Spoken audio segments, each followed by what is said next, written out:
Now let us take our Anapanasati posture by crossing our legs, clasping our hands, fingers into fingers, and close your eyes.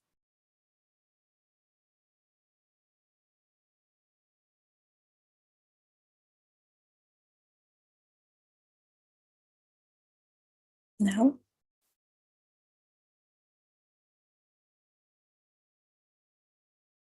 let us relax our body, mind, and let us align our body, mind with our soul, becoming one with ourselves,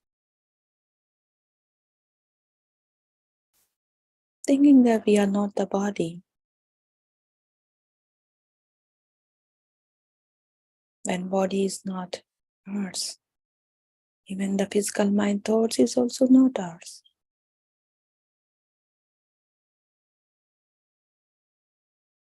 We are just a consciousness.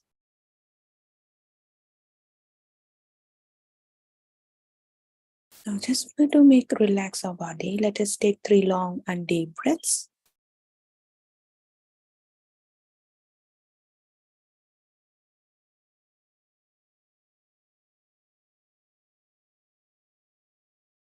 Inhale as much as you can. These breaths are just to relax our body. If you want to be on your natural breath, it's totally fine. Inhale as much as you can. Think that all the energies, the beautiful energies of the universe you are taking in through your breath, filling all your body, relaxing each part and each cell. Now slowly release it back.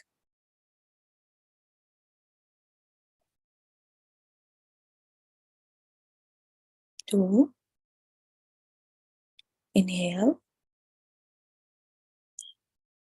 and release.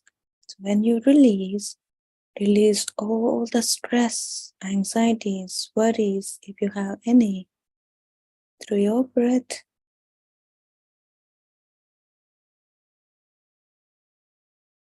And 3.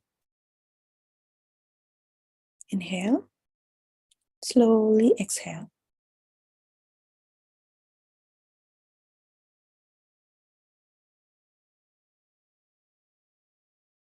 Now, let us come back to our normal breath.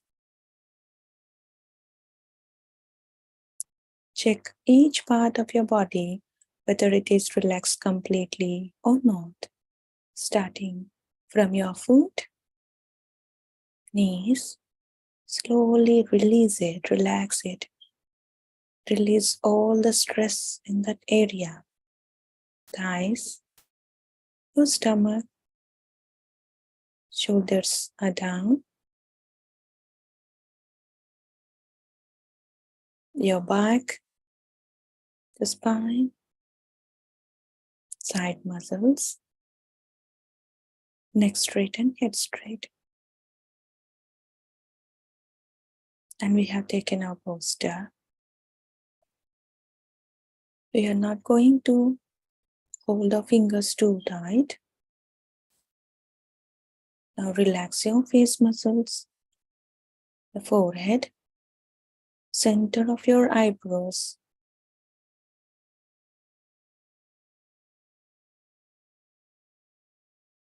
Relax your jaws and cheeks.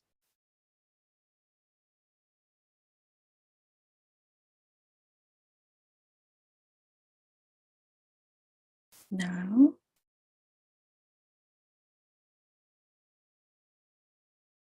let us relax our mind. Forget about your body as it is. It is happy on its own in a relaxed state.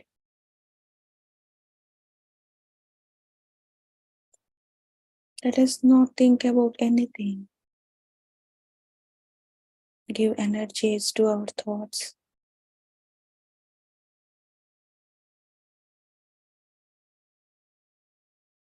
Be in an observer state, allowing ourselves to be free from all these thoughts.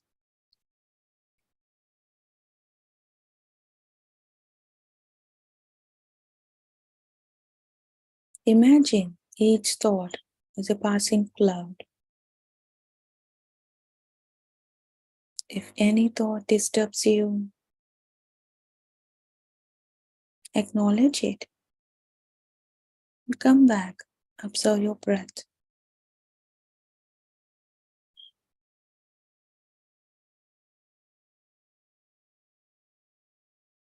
Now slowly start to sense your breath.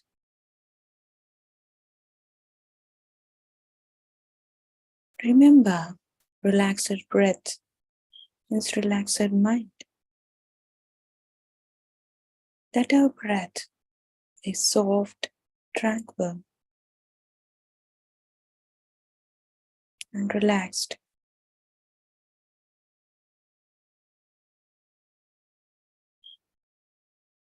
Now sense your breath as you inhale and exhale.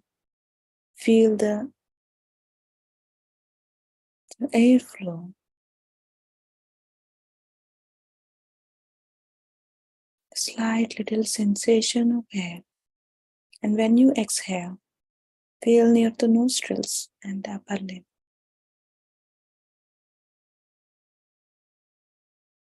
Keep on sense the cycle.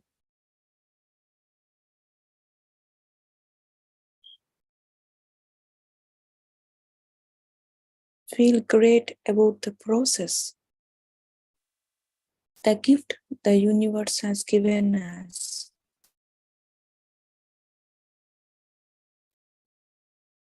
Without our effort, the breath is happening on its own.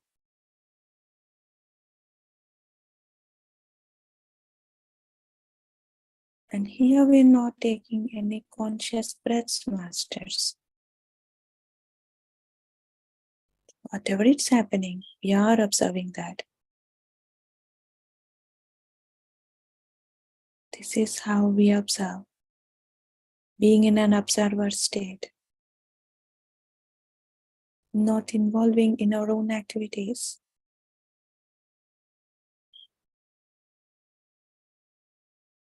Now slowly go deep within.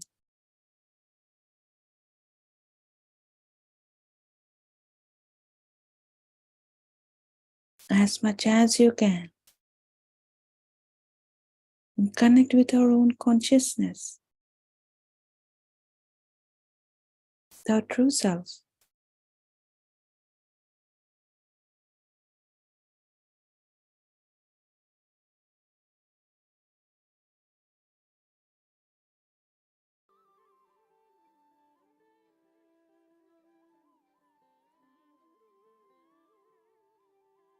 Be with your breath, masters.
Now for this last minute, masters, let us be in silence.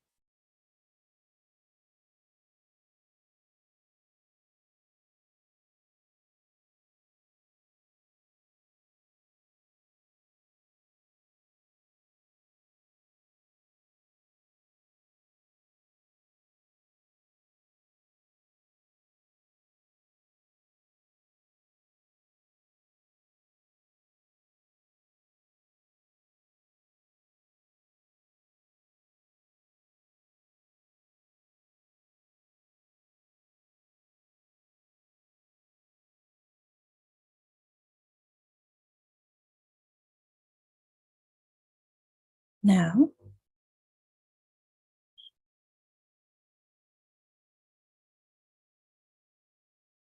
if you wish to continue to be in that state, you can continue, or else slowly start your journey back.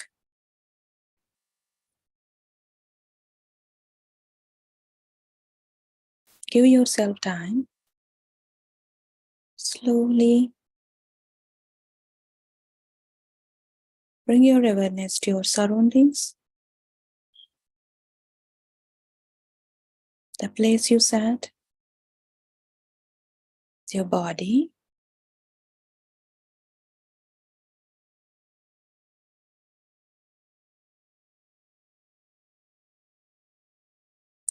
slowly unlock your fingers and place them over your eyes for 5 seconds, masters. 5, 4, 3, 2, 1, and 0. Now gently open your eyes, decorate and express your gratitude to all the masters, to your soul, gratitude to your breath, body, and Mother Earth. Now, if you have some water, please have some water. Thank you for joining this wonderful group meditation, masters. Now, without any delay, let's go into our insights from the Celestine prophecy, written by James Redfield.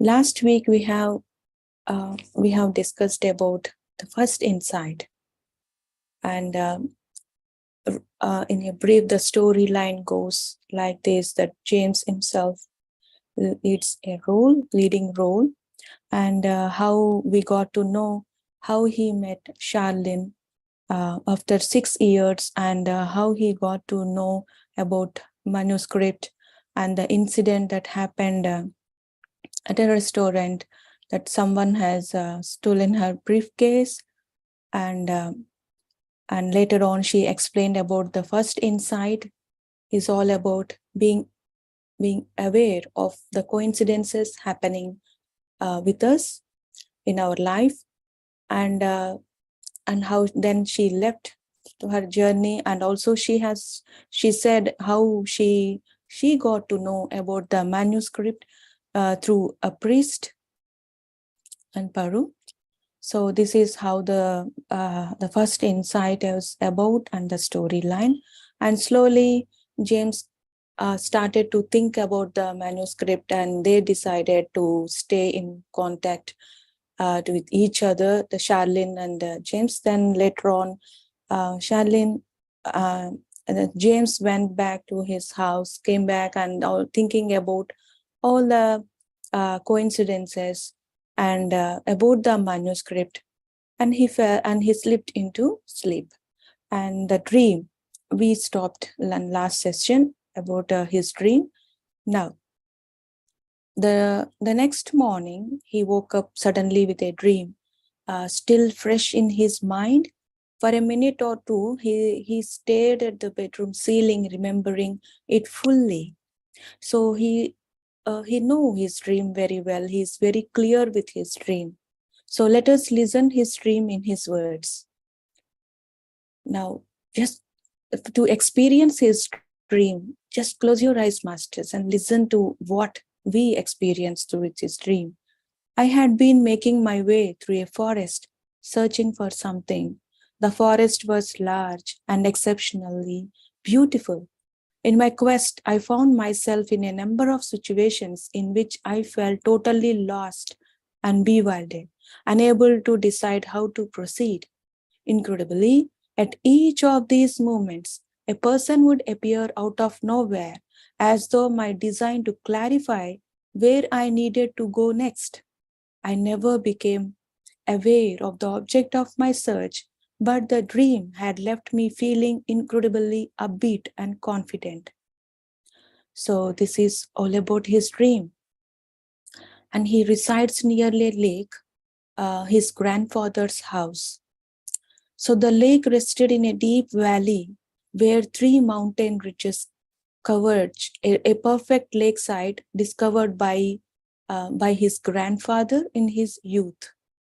So now let us know a bit about his grandfather and his passion in James' words, because this knowing about his grandfather it's a basis for future insights. Okay, so it had now been he is describing about the place and the house and his grandfather's passion. It had now been 100 years since he had first walked these ridges, a child explorer.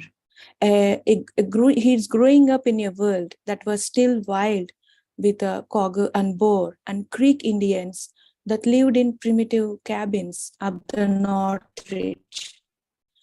He had sworn at the time that one day he would live in this perfect valley with its massive old trees and 7 springs, and finally he had. Later to build a lake and a cabin and to make countless walks with the young grandson. I never quite understood my grandfather's fascination with this valley, but I had always tried to preserve the land, even when civilization encroached, then surrounded. So James, this is all about the grandfather's passion about to live near to the nature, very like close to the nature and experiencing the beauty of the nature. So then James climbs the mountain, and now coming to the present, James climbs to the mountain and enjoys its beauty, surrounded by trees and cool breeze from the lake. He finds some peace and starts to feel better, as if energy and the perspective were dissolving some block in his mind. So all this he's experiencing a few hours before he met Charlene and hearing about the manuscript.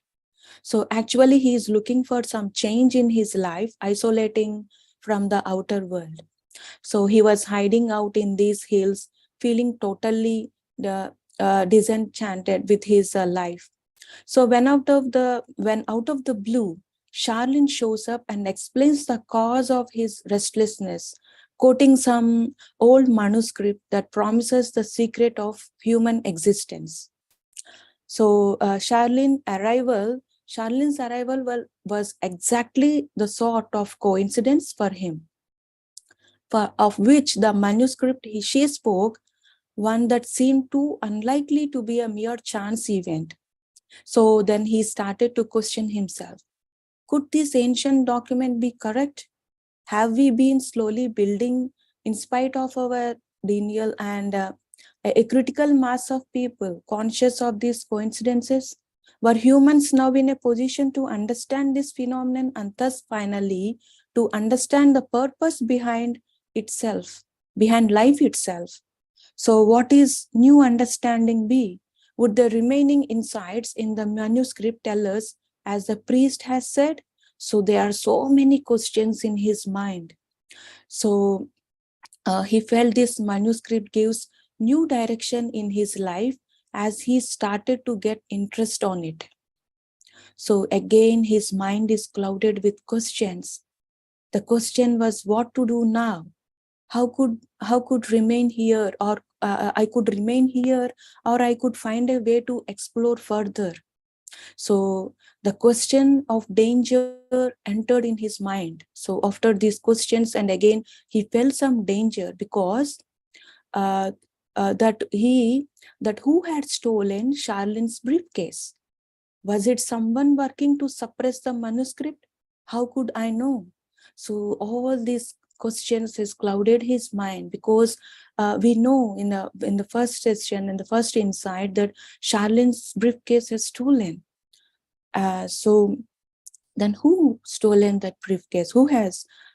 So he thought about the possible risks for a long time, but finally he changes his mind and decided not to worry, but would be careful and go slowly. So he consoled himself, and he got some, okay, he decided now. Then Then he calls travel agency to arrange a trip to Peru. The agent with whom he spoke said that he could indeed arrange a trip to Peru.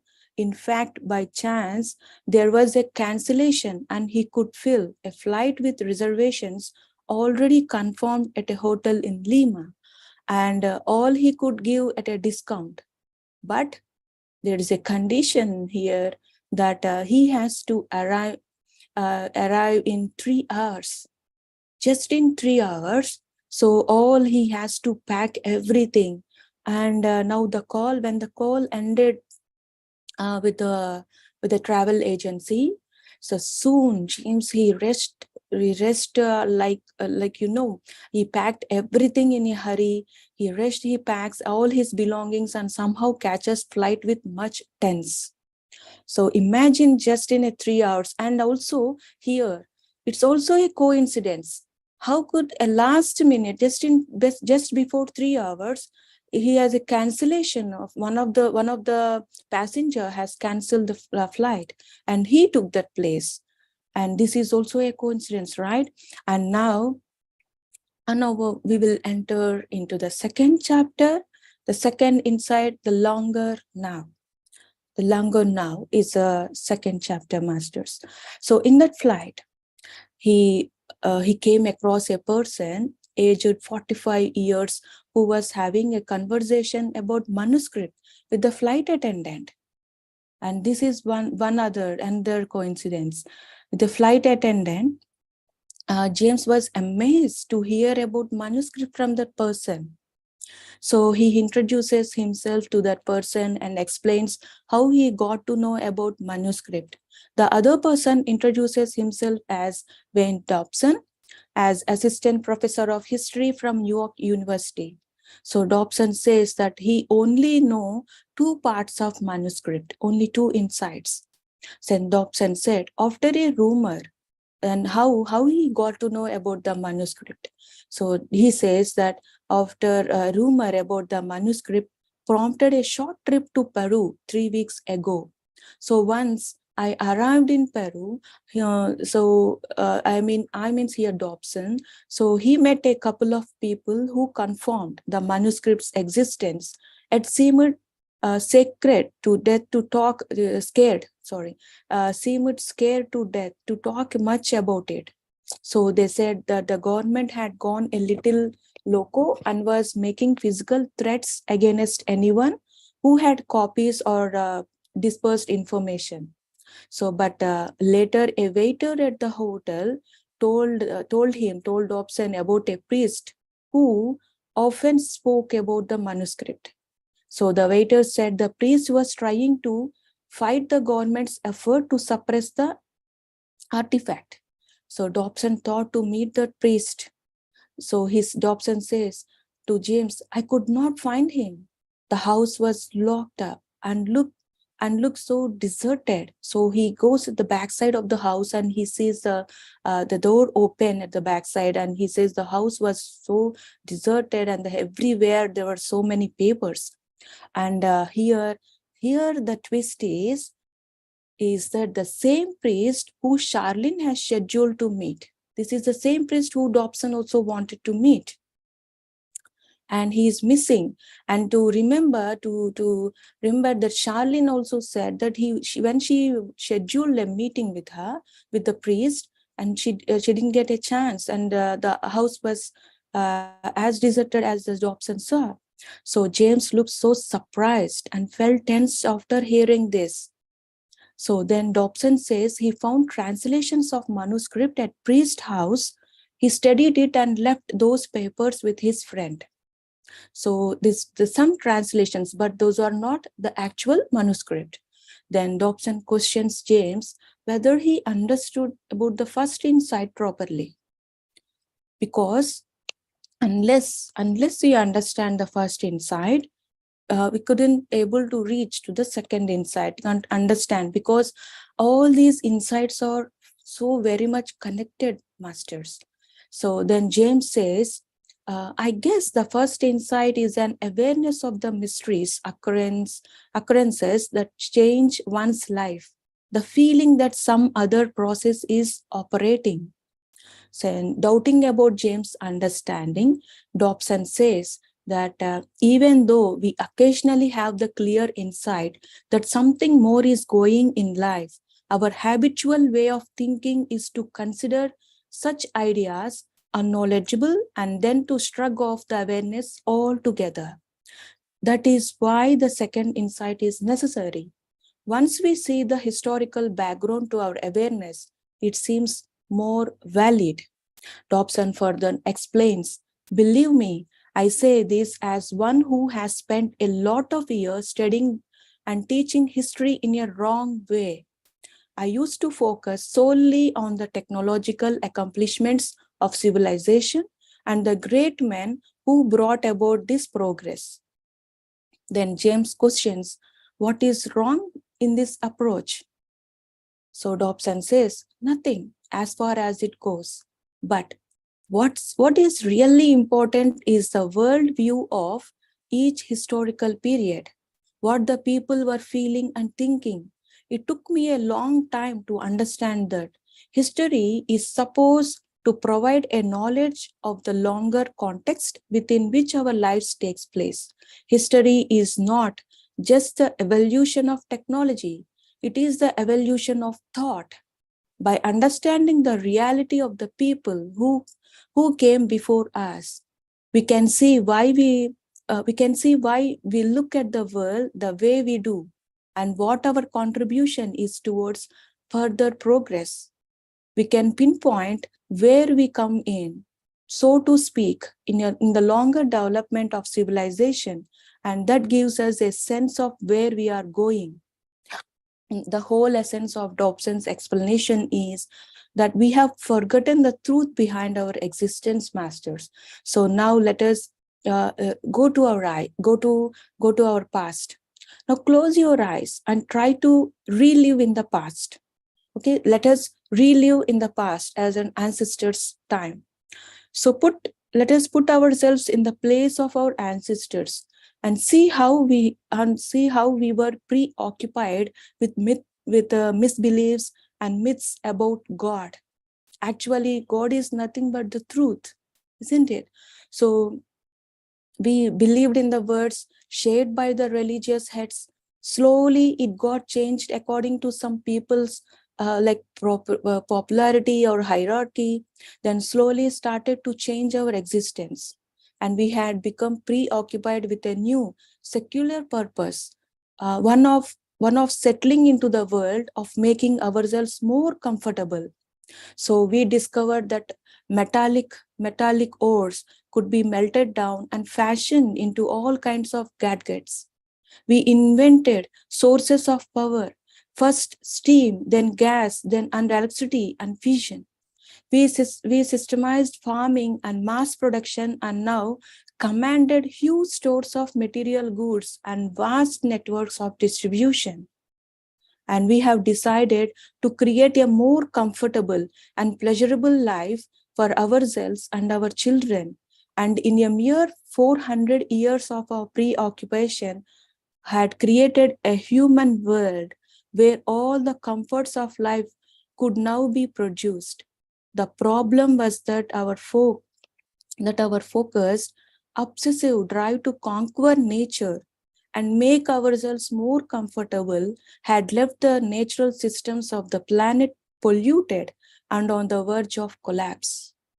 We could not go on this way, right? So, while this is all about the not all, but a little more about the second insight is reliving in the past. And what Dobson has said, we should not, it's not about the technology, it's not about the development of technical side, it's about the thought, how a single thought emerged and how a single thought brought a change. So that is the actual evolution. And while they were ending this discussion, the flight attendant announces the flight is going to land in Lima. So before they leave the flight, they both made some plans to get much closer to manuscript. So they thought to meet, they thought they have some plans to go further, to go near, even closer to the manuscript, to find other insights. And what are those plans? What happened to the priest actually? Even Dobson missed, and Charlene has missed. So is there any involvement of government in the disappearance of priest? So we all that will know in next session, masters. So this is about the second insight. So what Dobson has said, in this search of happiness, what I felt is we got disconnected from our true existence. We got disconnected from our true self. Why we have taken birth? So what is the truth actually? What is the real meaning? What is the real essence of God? So this all we left behind, and we are looking for to get the happiness, to get the meaning of happiness also has changed, and the sources too. So this is in Dobson has said in a macro level, but what I this is what I compare to myself is to a micro level. What is me? So how my evolvement has happened from the childhood, my thoughts, how it slowly framed my mind, what the myths and the misbeliefs preoccupied my mind, and the meditation journey, how meditation slowly started, and with the coincidences actually I share, which I shared in last session, and slowly becoming closer to my true self, right? So we will get to know much more about the second insight in the next session, masters. If at all you want to share anything, you can unmute yourself. Thank you.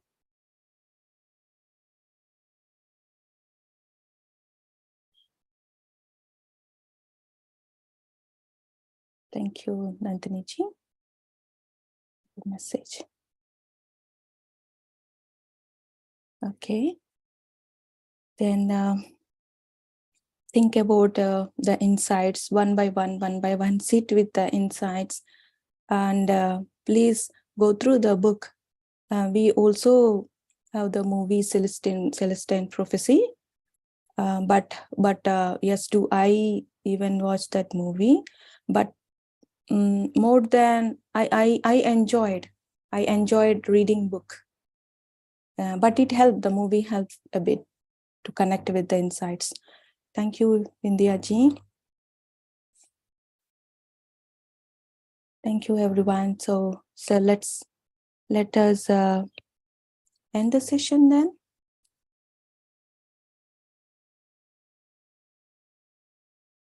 Thank you all. Thank you all. Thank you, India ji, and it's iPhone. I couldn't name. So Lavanya ji, Shashank, and Sirisha ji. So thank you, masters. Then let's connect again in the evening today. So namaste all. Thank you, and bye bye. Have a great time.